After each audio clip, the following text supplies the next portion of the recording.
The war on Zarathun was over. The jungle world had burned for weeks. Human ships had fallen from the sky like fireballs. Alien weapons tore through steel, flesh, and bone.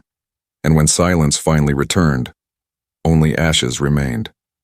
On the edge of the great battle plain, a human body lay still, covered in dust and dried blood. His armor was broken, his helmet cracked, one arm crushed under rubble. He didn't move. Everyone thought he was dead. The Kailari, tall and silver-skinned with glowing eyes, walked slowly across the battlefield. Their priest warriors searched the fallen for signs of movement, not to save, but to sacrifice. The Kailari believed victory must be sealed with blood, the blood of an enemy, a gift to their gods, a sign of honor. When they found the human, they smiled coldly. "Still warm," one said. "The gods will be pleased," said another. They placed a sacred chain around his wrist, marked his forehead with white ash, and lifted his body onto a floating platform. He would be taken to the temple of Gezira, where warriors were offered, beneath the twin moons. But one Kailari watched quietly from behind the others. Her name was Siva. She was not like the others. She was younger. A prophetess trained to read visions, dreams, and the stars. For 3 nights before the battle, she had seen something strange in her sleep. A warrior covered in fire and ash, but not dying. Living, rising. A voice in the dream had said, "Do not give him to the gods. He belongs to something greater." Now she looked at the broken human as the priest carried him away. His face was pale. His lips slightly parted. She stepped closer. "Wait," she said. The priest stopped. "Do not interrupt the ritual, Seva." "I must look at him." They allowed her, only out of respect for her title. Seva knelt beside the human's body. His name tag was still readable on the cracked armor. "Rin. CDR." She whispered it. "Rin." Then something strange happened. The human moved. Just a twitch, but enough to make her gasp. His lips opened. He mumbled something soft, broken, but it was in Kailari language. Don't take me." Her heart skipped. She looked up at the others. They hadn't heard. She placed her hand over his mouth, pretended to study his face. Then she stood and said calmly, "He's dead, but not yet ready." "What do you mean?" a priest asked. "I saw it. His soul is not prepared for the offering. It must be cleansed first." The priests frowned. "You speak with strange words today, prophetess," but they obeyed. They always did. That night, while the temple slept, Seva returned to the body. She brought a medical flask, herbs, tools. She carried him down beneath the temple, into the caves of reflection, where visions were said to come, clearer. She laid him gently on a stone bed and whispered, "I don't know why I'm doing this." The human groaned. She touched his forehead with a cool cloth. "I should not be helping you. You are our enemy, our sacrifice." But still, her hands didn't stop. She cleaned his wounds. She removed broken armor pieces.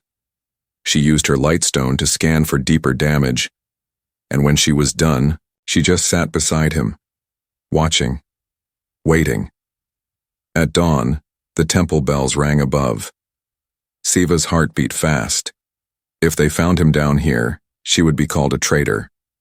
But when she looked at his face again, something in her chest stirred. He looked peaceful now, no longer a weapon, just a man. Suddenly the human opened one eye, just for a second. His lips moved. This time she heard it clearly. "Why, didn't you let me die?" Siva stood in shock. She whispered, "Because I saw you in my dreams." Deep beneath the temple of Gezira, in the silent, glowing caves, the human warrior began to breathe more steadily. His body was still broken, his face still pale, but something in him was waking up. Siva, the Kailari prophetess, sat beside him every day now. She spoke to him in soft tones even when he couldn't answer. She brought water, herbs, clean cloth. She kept the secret alive, hidden from the temple priests, from the high elders, and even from the gods she once believed would punish her for this. But still, she stayed. Because every time she looked at him, she remembered the vision. Fire shall fall from the stars, but in its flame, hope will rise.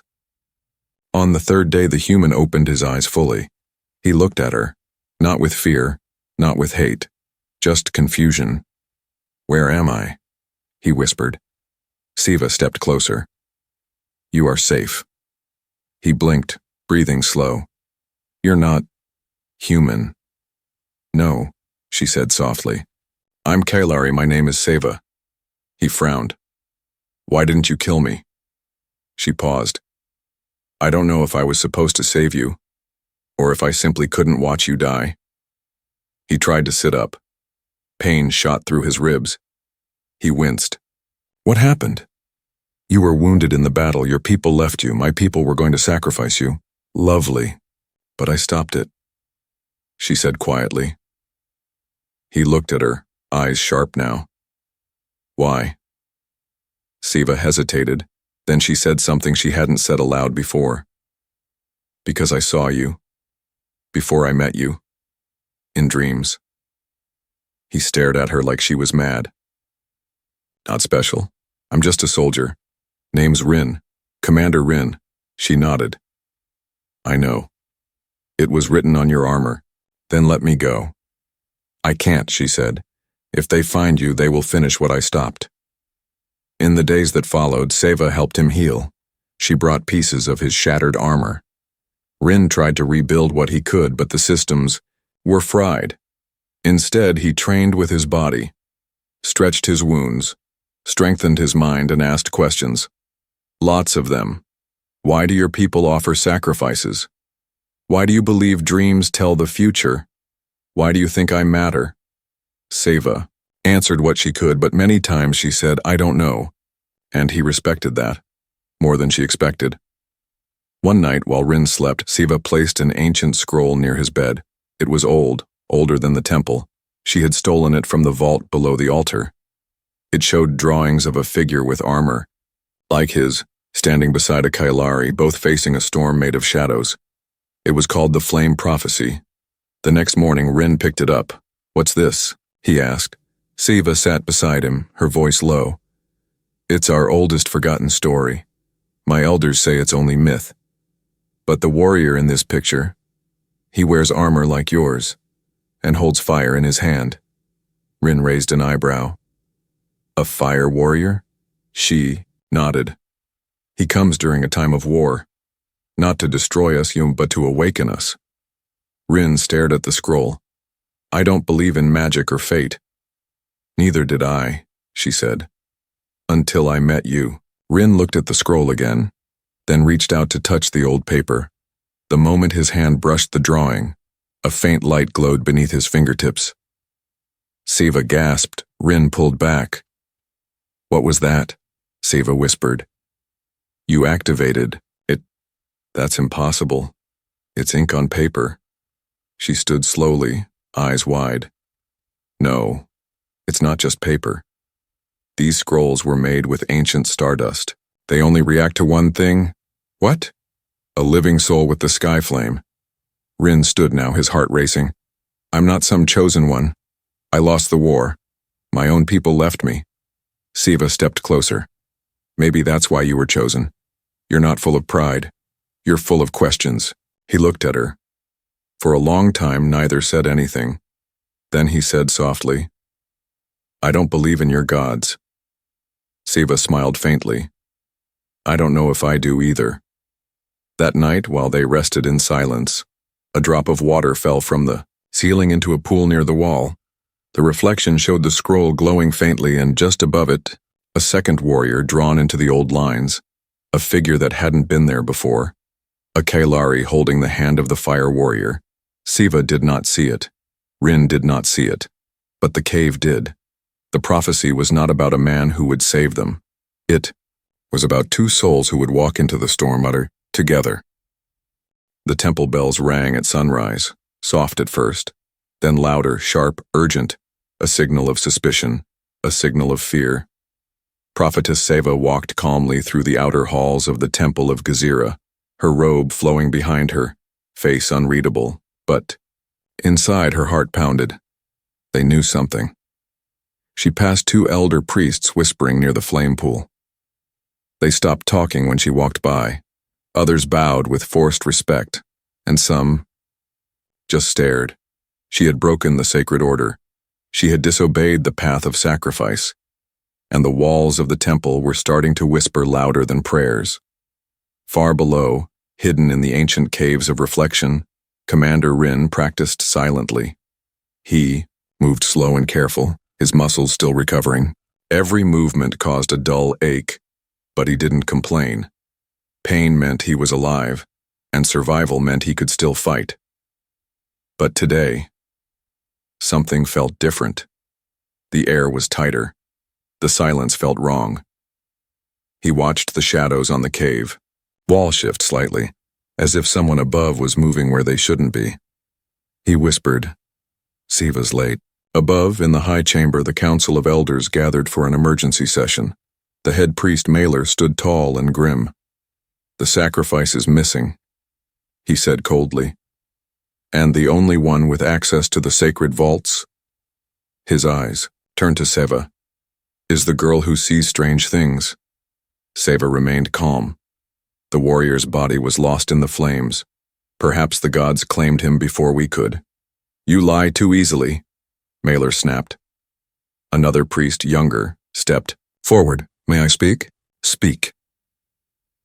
"I went down to the lower chambers last night to pray. I saw someone leave through the side gate. Someone tall. He didn't walk like a Kailari." Gasps filled the chamber. Siva looked down. She didn't try to deny it.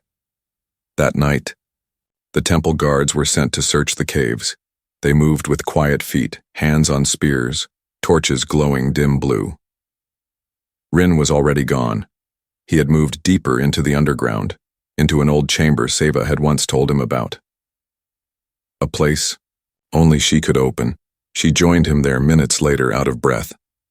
"They know," she said. He nodded. "I felt it. They will arrest me. I won't let that happen. You can't stop them all." Rin looked into her eyes. "I can stop enough." But Seva reached into her robe and pulled out something wrapped in soft fabric. An old metal pendant, shaped like a flame. "What's that?" Rin asked.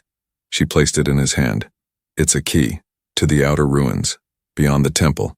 If anything happens to me, go there. The last part of the prophecy is hidden beneath the broken pillars. I'm not leaving you behind." "You might have to." Footsteps echoed in the passage above. The guards were near. They had only moments left. Suddenly, a sound rang through the cave, a sharp gasp. They turned. A young Kailari stood in the tunnel entrance, wide-eyed, holding a staff. He had seen Rin. The human stepped forward. Seva whispered, "Wait." But Rin didn't attack. He didn't grab the weapon. He simply raised a hand and said, "I won't hurt you." The young warrior was frozen. Seva stepped beside Rin. "He was meant to be sacrificed," she said softly, "but he spared you. The prophecy says the one who brings fire will not destroy. He will choose peace." The young Kailari looked between them, then turned and ran. Seva held her breath. Rin's voice was low. "He'll tell the others." "I know. Then we run now." But she didn't move.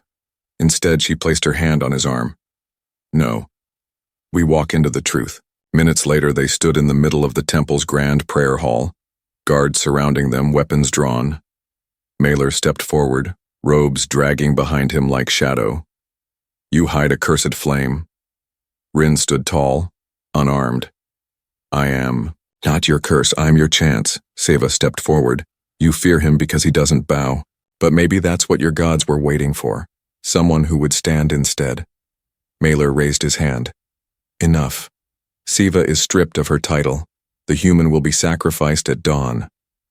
Guards moved forward, but none stepped closer to Rin, because something behind him was glowing.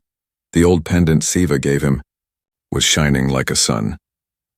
A beam of light burst upward, shaking the walls. The relics on the temple shelves rattled. The flame pool turned blue, and a voice echoed from nowhere and everywhere. You tried to bury the prophecy, but now it walks among you. The guards dropped their weapons. The priests fell to their knees, and Rin looked down at the pendant in his hand. What am I? Siva stood beside him, tears in her eyes. You're the part of our story we forgot. But the stars never did. The temple of Gezira was quiet, too quiet, the kind of silence that comes not from peace, but from something waiting to break. Siva stood in the center of the high circle, the sacred floor of judgment. She wore no robe, no necklace of rank. The priests had taken those when they stripped her title. She was not a prophetess now, only the accused. Around her, Kalari elders whispered like snakes in tall grass. She disobeyed the rite. She lied to the gods. She brought a flame into sacred space. At the edge of the hall stood Rin, his human frame tense, eyes watching everything. Unarmed, unarmored, unafraid. He could have escaped. He could have run when Seva told him to, but he didn't, because she had saved his life. And now, he would stand with her, even if it meant losing his own. The high priest Mailer stepped forward. He carried a long staff carved with the faces of old gods, each one with eyes closed, lips sealed. He spoke slowly. The flame was meant to be extinguished. Instead, you fed it. You betrayed the blood ritual, the sacred scrolls, and your ancestors. Siva raised her chin. I followed a voice deeper than yours, Mailer. A voice that came before even the gods you serve. Gasps echoed across the hall. Mailer's face tightened.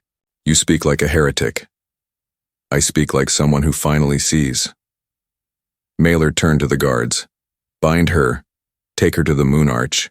She will be offered before nightfall. The flame dies with her. Rin stepped forward.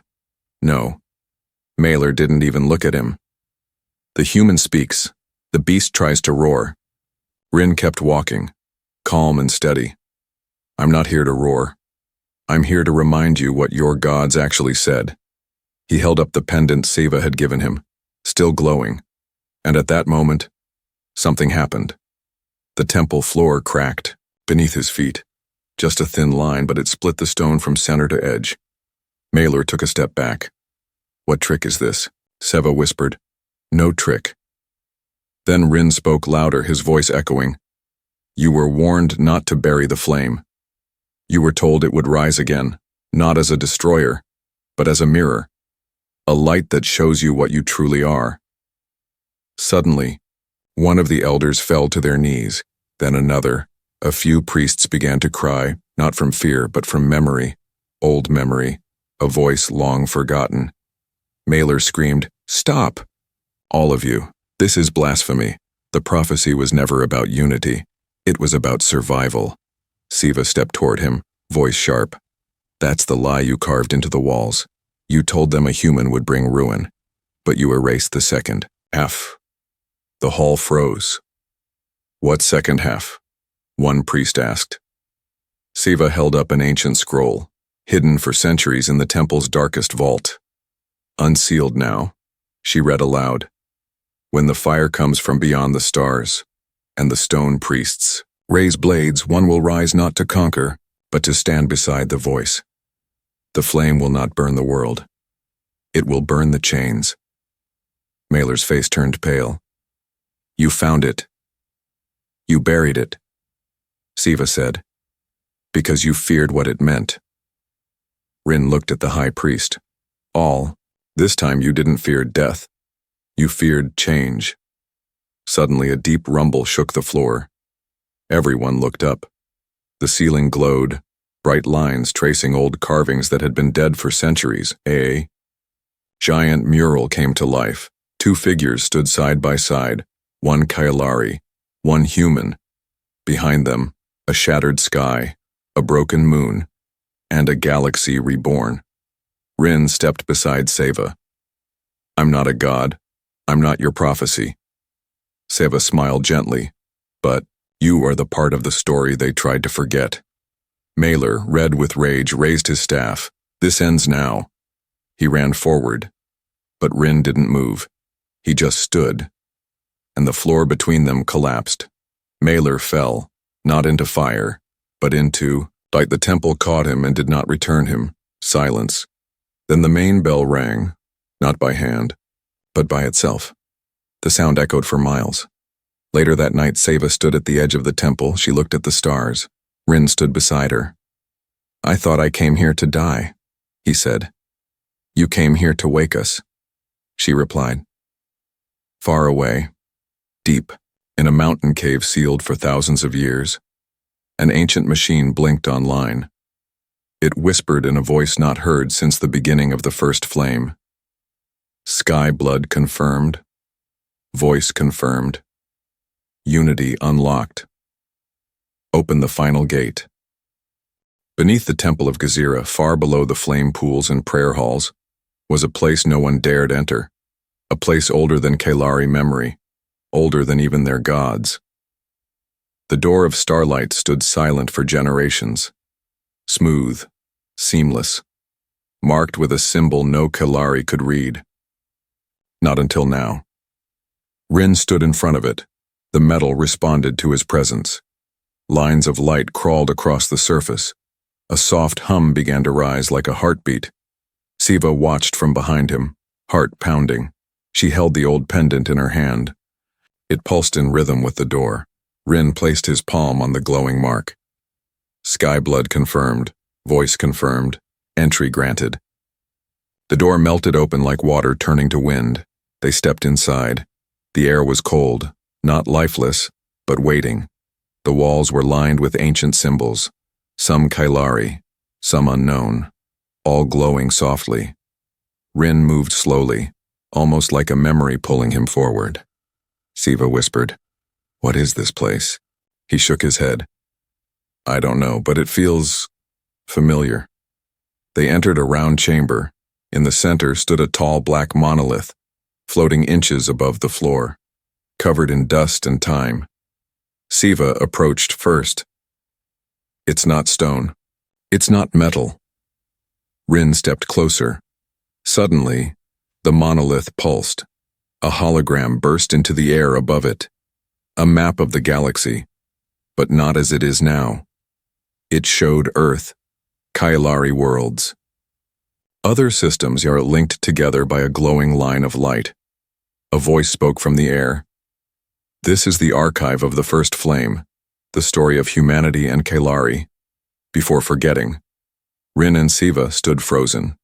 The voice continued. Thousands of cycles ago, two species met in peace, not in war. They shared language, memory, blood. Seva whispered. But we were told the humans were strangers. They were family, the voice said. The Kailari learned to see stars. The humans learned to hear the spirit. Together they built the unity gate and the circle that holds all. But fear grew. Power shifted.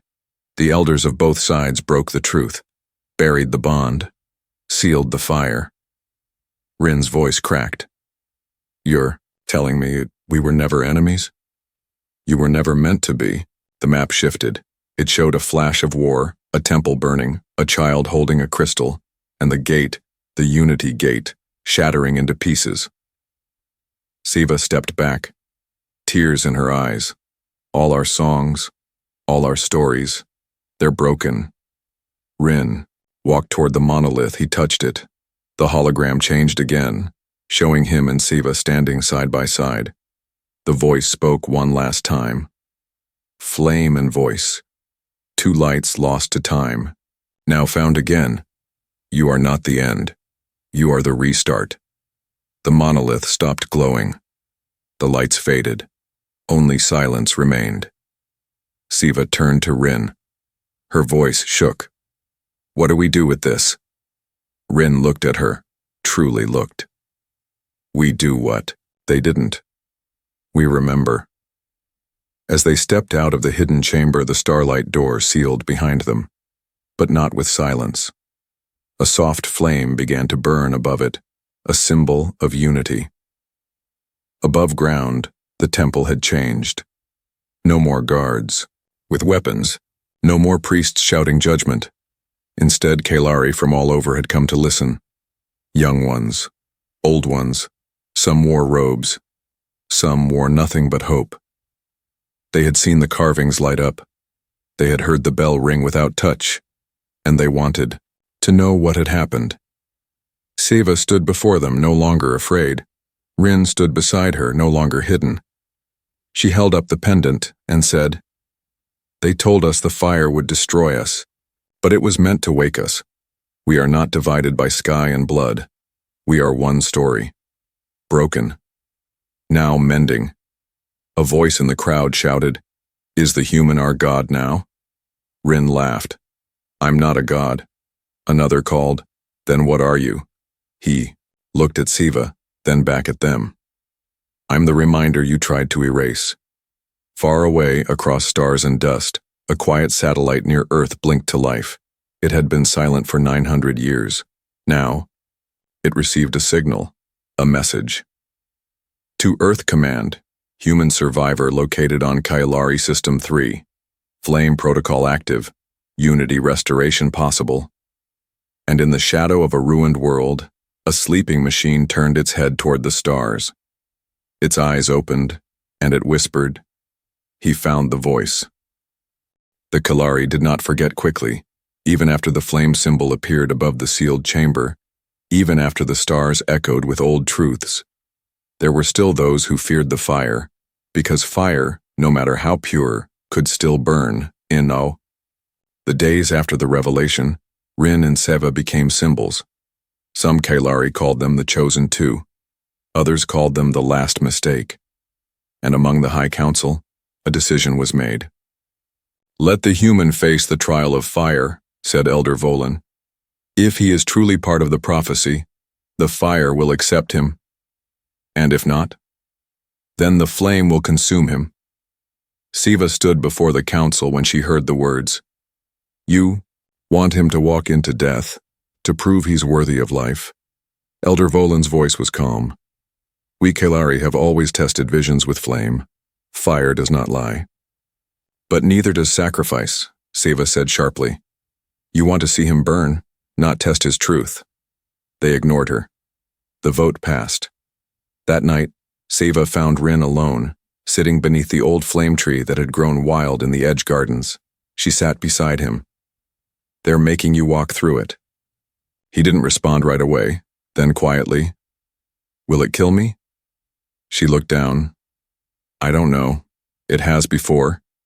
He gave a short breath through his nose. Almost a laugh. "Well, at least it's fair." She reached for his hand.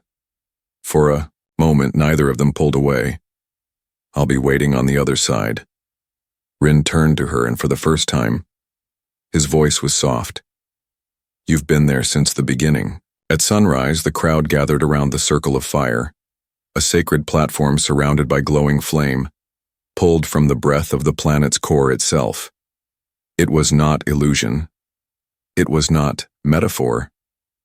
It was real fire. Rin stepped forward wearing simple cloth, no armor, no weapons. He looked at the council, at the people, at Seva, and then at the fire. The eldest priest raised his staff. "If you are the Sky Blood warrior, you will pass through untouched. If not, I know what happens," Rin said quietly. Then he walked forward. The fire rose. Tall. Furious. Alive. The crowd held its breath. Some covered their eyes. Some prayed. Seva didn't move. She watched every step. Rin entered the fire. The heat struck first, like a hammer to his chest. Then the light, blinding, pulsing, speaking a language only his bones remembered. "You are not one of them. You were made elsewhere. You are not worthy." He took another step. "You bring ruin. You are rage made flesh." His feet burned, his throat dried, but he kept walking. "Why do you continue?" He whispered. "Because I choose to." Outside, the flames burned higher, yet Siva felt no heat on her skin. Something was happening. The sky dimmed. The ground hummed. Rin dropped to one knee inside the circle. He could barely breathe now. The voice inside the flame grew louder. "What do you seek?" He looked up through the smoke. "I don't seek power. I seek meaning." "For yourself?" "No," he said, placing one hand on his chest, the other on the pendant. "For us." "Then rise." The fire stopped. Just like that. Gone. And there, standing in the middle of the circle, Rin was still alive. His clothes were burned, his skin darkened by ash, but his eyes were bright, alive, and something was in his hand. A flame, but it didn't burn him. It danced in his palm like a bird made of light. The priests fell to their knees. The elders stood frozen. Siva ran forward. He looked at her with a smile full of pain and peace. "You were right," he said. "The flame didn't kill me. It listened." Later that night, Rin stood before the council again, but this time, not as a prisoner, as a keeper of the old fire. He said only one thing. "I passed not because I'm stronger, but because I walked in without wanting anything for myself. That's what your ancestors forgot, and that's what we must remember again." Seva stood beside him, and the elders, one by one, bowed. Far above, in orbit around an ancient moon, a sealed ship blinked to life. The Unity Gate, thought to be lost, opened one eye. A voice whispered from inside, "The bridge has been reforged. The gate can open once more." And somewhere in the dark between stars, a message reached Earth. Rin lives.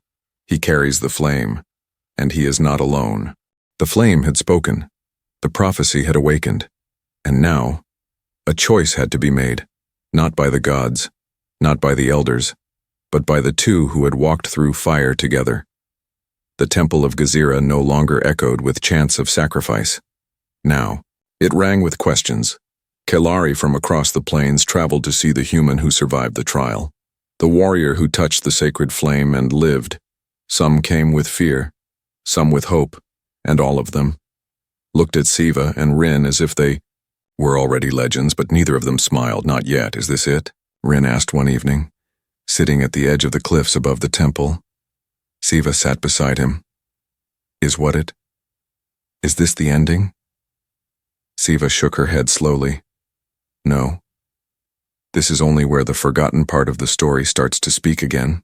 A week after the trial, a signal came from the sky. Not from Kailari, not from any known system.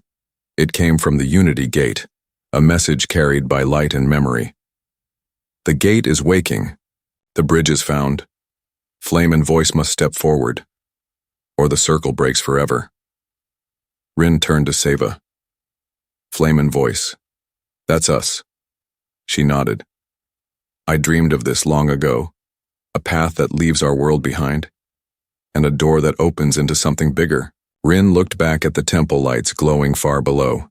"If we leave, we may never return." Siva smiled softly. "Then let us leave something behind that cannot be taken." The next day, Siva stood before the Kailari crowd. She spoke with a calm fire in her voice. "For too long we feared fire, but fire does not only destroy, it also gives light, and light leads to truth." Rin stepped forward, holding a shard from the temple's original flame altar, now dim but warm. "I am not your enemy, I am not your savior, I am your mirror, and together with the voice I will carry your truth to the stars." They were given the star crest, a vessel older than memory, hidden beneath the temple ruins, shaped like a falling tear, carved in sacred silver. It had only one purpose: to reach the Unity Gate. As they prepared to launch, a young Kailari child ran to Siva and handed her a hand-drawn scroll. It showed a human and a Kailari holding a glowing flame together. Below it, in shaky letters, "You made me believe stories again." Siva knelt, tears in her eyes. She whispered, "Thank you." The ship rose into the sky. Rin looked back at the world that once tried to kill him, and now called him Flamebearer. He turned to Seva. "You ready?" She held his hand. "We've already walked through fire. Now we walk through stars." As the Starcrest entered deep space, the Unity Gate shimmered ahead, a ring of fractured metal slowly repairing itself as they approached. The moment they came near, the gate pulsed with golden light. A voice spoke, old as time, but familiar. "Now, Flame, voice, you have come. Do you still choose unity, even when the stars are divided?" Rin answered, "Yes." Seva added, "We don't come to force peace, we come to offer it." The gate opened. Beyond it lay a galaxy sleeping in silence, lost colonies, hidden truths, broken links between civilizations. But now, hope had fire again. The Starcrest passed through the ring, and in that moment, the galaxy changed. Earth received the signal. Kalari planets lit up with blue fire across their skies. Old machines activated. Ancient oaths rewrote themselves, and all across space a single message echoed. The flame walks beside the voice, and together, they do not burn the world, they light the path. Back on Zarathuan, children began telling a new story. Not of war, not of sacrifice, but of a human who was meant to die, until a prophetess heard his breath in her dream, and chose to save him. Rin and Seva stood in the bridge of the Starcrest, looking at 1,000 suns. Seva turned to him and asked, "What do you see?" Rin smiled. "Not enemies, not gods, just people, waiting to believe in something better." And in that moment, the fire within them did not roar, it simply glowed, warm, alive, and free.